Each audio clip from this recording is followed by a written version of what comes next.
And I am pumped to be joined now by starting pitcher for the Detroit Tigers, Jack Flaherty. Jack, you were in studio with me last year, had a great year. Let's run it back before the year and have another great one this year. How's that sound? That sounds great to me. Last year went well. It was good to catch up in the studio. A little different circumstances, but still great. A lot happened, man. I feel like you were in studio not long ago, and now World Series champ, had a hell of a year, coming off of being a free agent this offseason. Let's start there.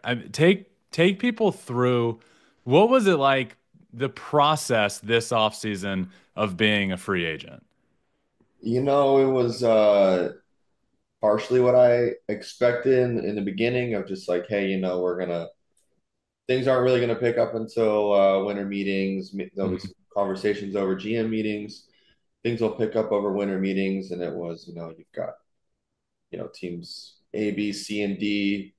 Those teams are all interested. Obviously we're gonna see where probably might have to wait and see where these other guys fall. Yeah. I think Blake had already signed, and then it was like myself, Corbin, and Freed, and then it was well now Sasaki's getting posted, so that we might have to wait a little bit for that. But it was kind of just a lot of waiting around, conversations with my agent.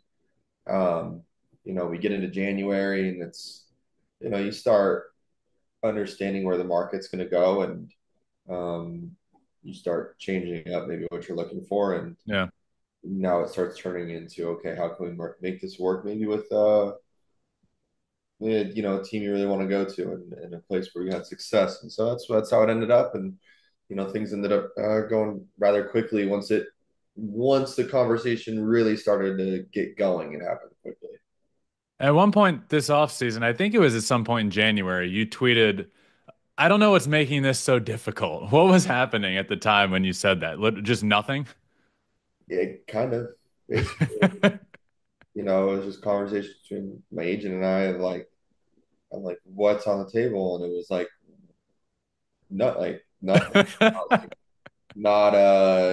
not like something that would maybe like, hey, we can consider this like down the road. There's just like nothing, and it was kind of something that just didn't really make sense to either one of us, and we were kind of confused, and it was like asking for too much, and then you change, okay, you ask for something different, and then it just the conversations don't Yeah. happen. It's just you get to drag along of like, yeah, we're interested, we're working on a couple things, we're interested in working on a couple things, and then it's like, well, guys, it's February, like, is there going to be an actual conversation, or is it just, well, we're interested? And so uh, just some that's what didn't really make sense. Yeah. I mean, once the ball finally did start get rolling, obviously you chose the Tigers. Would you say you were close to signing anywhere else? Was it at any point like, man, I'm fighting back and forth here in my head with three different teams and have some solid offers, or did the Tigers make it clear that's where you were gonna go? I mean, there were some conversations to wait on to like, there were some conversations to be had, but um, and in terms of it was really turning into some just structuring some things out and what that was Yeah, going to look like. Just because you want to get enough security in when you start going through it again, and so you want to get a little bit of security there. And they the Tigers came through with we were able to work something out that made sense for both sides, and so it was nice to end up back in a place where you kind of know everybody, and you walk in that door, and it's a good to see everybody again instead of in there's levels of getting to know everybody, getting to know guys and whatnot. But it was for nice to sure. kind of walk through and be like, okay, it's good to see everybody. Yeah. You tweeted earlier this offseason that right in the midst of the Dodgers deferring all the money in the world and signing everybody, you tweeted a certain team isn't ruining baseball. A lot of other teams just are doing very little, which has sort of been my thought process with all this. Like you're you're putting the blame and you're mad at the wrong things if you're mad at the Dodgers for like they're doing what you wish your team would do. And that's sort of what you said is just other teams aren't doing a lot. Is that sort of like elaborate on that a little. What did you mean by that? And you're obviously totally fine as a player with what the Dodgers are doing. I think I've said it and I'll say it again. And I know, and I kind of knew at the time I was not going to end up back in LA. Just numbers don't add up. Like they have, 7, 8, and 9 deep starting pitching wise. Yeah. So I'm trying to be like, oh, I'm trying to go back there. Let me like say something. And it was just, I've always had my thoughts on the industry and certain things. And I think you don't usually see the team that just won add the most pieces and Yeah. add guys like, add a guy like Blake Snell and then add Tanner Scott. And they've added so much. I honestly can't even keep up with the other moves that they Yeah. made. Sasaki goes there, a big one. Sasaki, you signed Tommy doing it to an extension. You re-signed Teo. Um, I feel you signed Kirby Yates. Like you don't usually see a team that hey they just won the whole thing, and then by the way they probably potentially added the most or some of the bigger names they added those guys, and you know the Yankees, and then another team like the Yankees made really big moves. The other Hmm. team that was there made really big moves to make sure that they were still going to be there with even with losing Soto to go sign Max to trade for Bellinger. Um, they there's been so many moves, and I've been so focused on us, but they made moves. Boston has made moves. Hmm. You get a whole host of teams, and you look at and it's just kind of like, and even I guess for myself, you're just like, I'm interested and curious to go places. I went to Detroit last year, Yeah. where it was, people didn't really know like what the Tigers were going to be. You could see all the young talent coming up. When I watched Scoob the year before, was like this guy's got really good stuff, and then he did put it all together last year. So, but you want everybody to be like, okay, we want to compete, and you need every team you need to make additions in order to compete, and not just kind of sit there and be in a little bit of a stalemate. It's just Hmm. the game is in a better spot when there's with more competition that goes on, and everybody's making moves. Arizona made a move to go get Corbin, which is really good, and then to get Naylor to replace Christian Walker. So teams are making moves, but these are the playoff teams that were kind of on the Yeah. fringe. It's so the Reds made some moves going getting Lux and Singer and a couple other guys, but it just kind of felt like you still have a bunch of these high end free agents available, and some of these rosters are looking, especially if the bigger teams are looking very put together. And well, maybe you have a chance to go get one of these guys Hmm. because these other teams like are already put together. Dodgers were pretty much put together. Yankees are put together.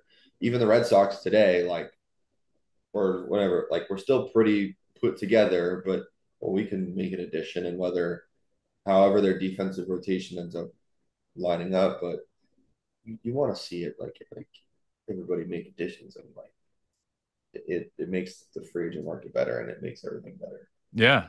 100%. I 100% agree with that. And I think the Dodgers are literally just catching the brunt of it because, like you said, you win the World Series. It's typically not.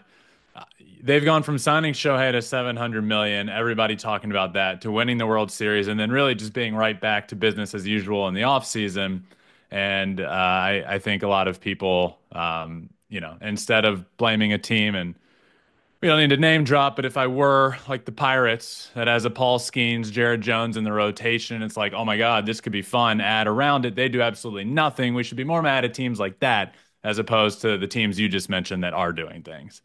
Yeah, I think you just want you want competition throughout, and you know you want every guy to go to free agency and not feel like the goal is to get to free at least it was Yeah. to get to free agency for a bunch of players. Like let's get there, and that's where you're supposed to go and get paid and make Yeah. your money. You still get, if you're a top end guy, you're still going to get paid very well throughout arbitration and everything, but goals to go there. But then when those job offers or windows are very slim, or teams are like, "Whoa, we're just we'll underpay you, but we're not gonna, you know, pay what else," and it becomes like, okay, well, then you it's hard to look at players and be like, yeah, getting to free agency is where you want to get to.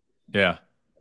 When you look at last year and you've got a handful of guys waiting up until into not even up till spring training, into spring training. Then you've got more guys, this year still going into the very start of spring training. Like, I mean, Alex Bregman, like a guy who's been in this league for what feels like forever, is one of the top names out there in terms of position players, and is going to wait until this point. So you don't want to wait. You don't want to be in that situation where now you're like, okay, because now it's where am I going to live? I got to get spring training in like Yeah. 2 days and all this, and it feels like the more teams that are competing for players, the more guys are going to sign faster. Do you think when it comes to, like you said, Alex Bregman has been a stud in the league for a long time. Do you think when it comes to free agent signing, unless you're those like A plus guys, like a Juan Soto or a Shohei Ohtani, the market and maybe owners are just not paying what they're worth and just holding out? Or do you think it's more that there's many teams in and players are really just taking that long to decide? Because the last couple of years, like Bregman this year, Snell last year, it is taking literally into spring training for some of these guys to sign. I mean, what do you think that's an ownership thing, or do you think that's just a competitiveness around the league thing? I don't know. It's a good question. I'd say it's probably more of less teams being in to where the offers aren't as much, and it's probably more of just less teams being in, and once certain rosters start to Yeah, get full, and then it starts going, well, you also have the trade market as well. So teams are looking to, well, what if I can trade for so and so instead of trying to, sign this player? 100%. Yeah, It kind of slows up in terms of everything. And it's like age is now also a weird thing as well. Like, and I mean, I've been in the game. This would be year 8, and still 29, and but it didn't seem to matter in terms of that. yeah, Like, so yeah, I that's it's it was a weird process. yeah, for sure. I get that. And it does, it feels like from the outside with those like with those guys that aren't A plus, maybe ownership, and you don't have to speak on this, but maybe ownership is trying to get control back a little bit, and I'll say it, manipulate the market a bit to a degree instead of just owning up and paying, unless you're a guy that can literally control the market like Shohei or Juan Soto. Yeah, everybody's market is the market, but it all depends uh, what ends up what offers are on the table at For the end of sure. the day. Yeah. So You, Jack, last year you're having a great year with the Tigers. You get traded. The Tigers were in sort of a weird position at the time where it was like, okay, having an okay year. The odds of making the playoffs aren't great, still a chance. Um, and I wanted to see them add and buy, and they opted to kind of go a different route, which was trading you, and then they end up going on a run and getting into the playoffs against all odds. Were you surprised last year at the trade deadline? Were you surprised you ended up getting traded? I think I get it because they did have a bunch of young guys that, to their credit, they gave a chance to, of like, we want to see what we've got here. Yeah. We know we've got this core group with Scoo and Greeny, and Colts and Kerry Carpenter, and the guys in the back end of the bowl with Tyler Holton and Will Vest, Yep.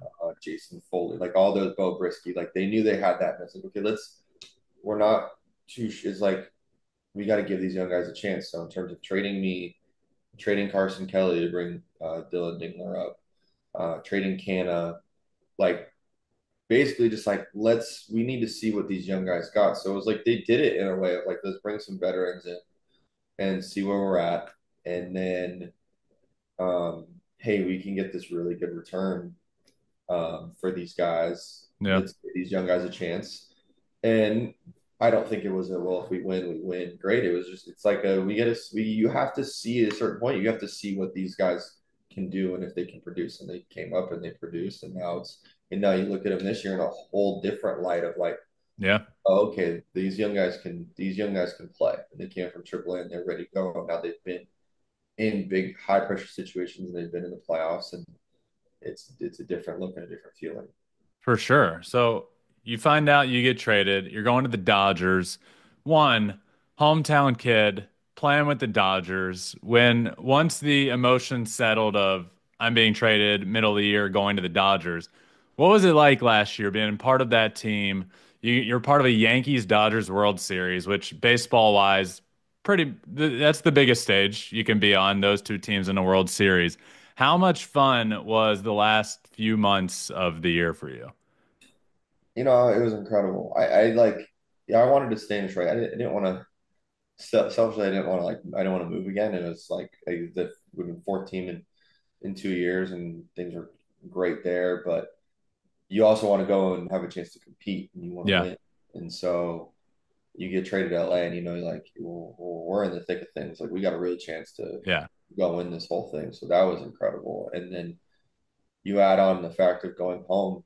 And I think everybody at a certain point in their careers would love to play at home if given the opportunity. So that was incredible. And then you add on the run and how difficult things were with guys going yeah. down, guys playing banged up, and guys going through injuries, and seeing what those guys really grinded through every single day just to like get on the field, seeing what Freddie went through like every single day to be out there and be like, I'm not 100%. I might not even be 80 or 70%, but I'm gonna be out there. And I mean, he was so down bad. He had to skip games and Hmm. against the Mets. It was just a crazy surreal experience that I think is still hard to put into words. And maybe years from now, I'd be able to do that. It's truly incredible. Yeah. You get to be a part of it. You get to be a part. Been in the playoffs before, just about every year, and then get a chance to start game one of the NLCS, start game one of the World Series at home for the team I grew up rooting for was I mean, is second to none. And I think then winning the So whole cool. thing was, I mean, they tell you what winning World Series is going to be like, and it was that, but times that. You've you've woken up on start days a million times, but waking up on start day, game one of the World Series, hometown team, Dodgers, Yankees.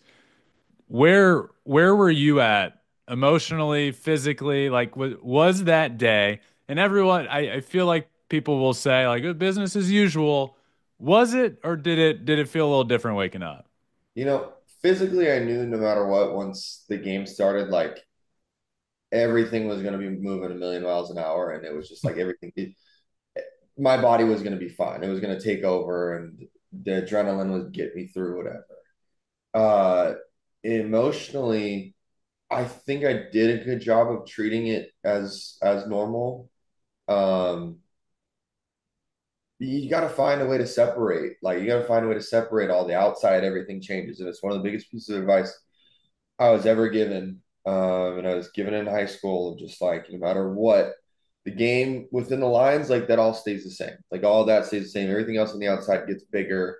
Hmm. People want to amplify it more, but all it comes down to what do you do on the field? Can you execute? Can you make big pitches in big spots? Can you, pitch around this guy to get to this guy? Can you get this guy out? And it became business as usual. And that's where a routine becomes like very important of like Yeah, of okay, when am I going to get up? What am I eating? What am I doing? When am I leaving for the field?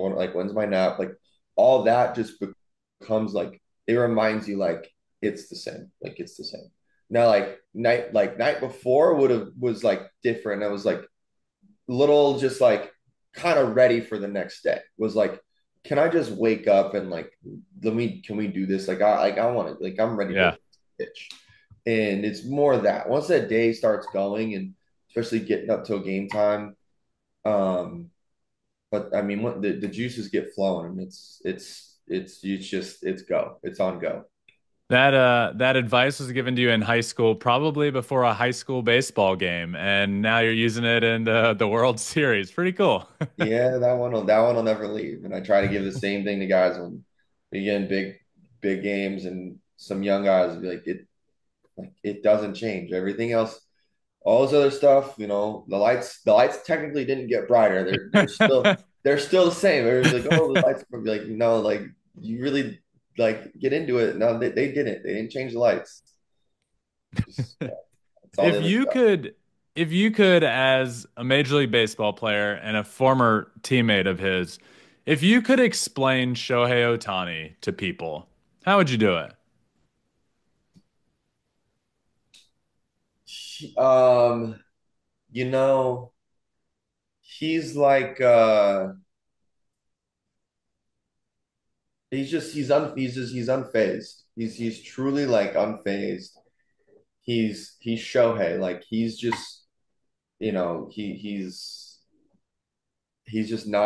Showtime at all. Like he's one of the guys when he's in there with in Hmm. the clubhouse on the bus, like whatever. And then like you see how big he is when he in terms of like stardom when he gets onto the field or when you're going anywhere and whatnot. And you see those things. But he's just like he's one of the dudes, and he welcomes everybody, and he's super very professional, very courteous, very much like wants guys to just feel accepted Yeah. and welcomed into that clubhouse, and he welcomed each and every guy in that came in, and even people who come in and visit the team. Like I get stories from people who are like, oh, I got to go through the clubhouse, and like Shohei got up out of his chair and shook my hand, said hi, all those things, just like Yeah. things that you should do, and maybe some guys wouldn't, and I don't think they expected him to. They people expected Yeah. him to be like, maybe that he doesn't. His English isn't great sometimes, whatnot, but it was like just a true like unbelievable professional. And as a baseball player, greatest you've ever seen. I mean, he's incredible. Nobody hits the ball harder or farther. All of it. He's Yeah. he's incredible. And it Yeah. was every time he got up there, it felt like he was going to do something And he special. did pretty much. And most damn near every time he did. And then he even battling through basically dislocating his shoulder in the Yeah. World Series.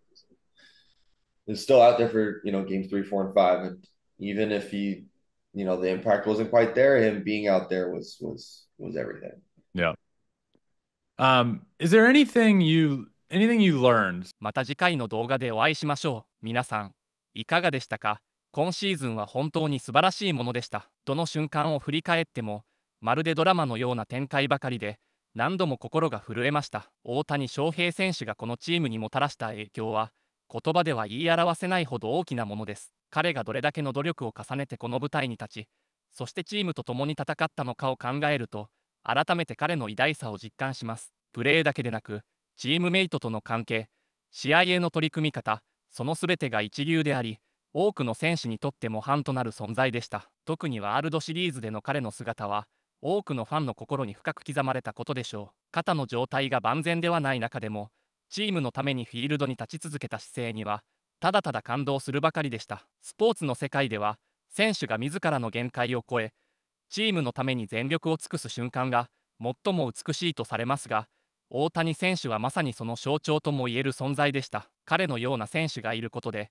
チーム全体が士気を高め、さらに強く結束していく様子が伝わってきました。しかし、この勝利は決して一人の力だけでは成し遂げられたものではありません。フレディ・フリーマン選手の安定したバッティング、ムーキー・ベッツ選手の冷静な判断力、投手陣の粘り強いピッチング、ベンチの選手たちの絶え間ない声援とサポート、すべてが一体となり、この偉業が実現しました。試合ごとに生まれるドラマの中で、一つ一つのプレーが大きな意味を持ち、それが積み重なってチャンピオンへの道を切り開いていったのです。試合後のクラブハウスでは、シャンパンシャワーが飛び交い、歓喜の声が響き渡っていました。そこには勝利の喜びだけでなく、ここまでの道のりを支えてきた全ての努力や苦労が詰まっていました。大谷選手もまた、一人一人のチームメイトと握手を交わし、互いの健闘を称え合う姿が印象的でした。彼はスーパースターでありながら、決して一人で戦うのではなく、常にチームの一員として周囲を支え、共に勝利を目指してきました。このシーズンは、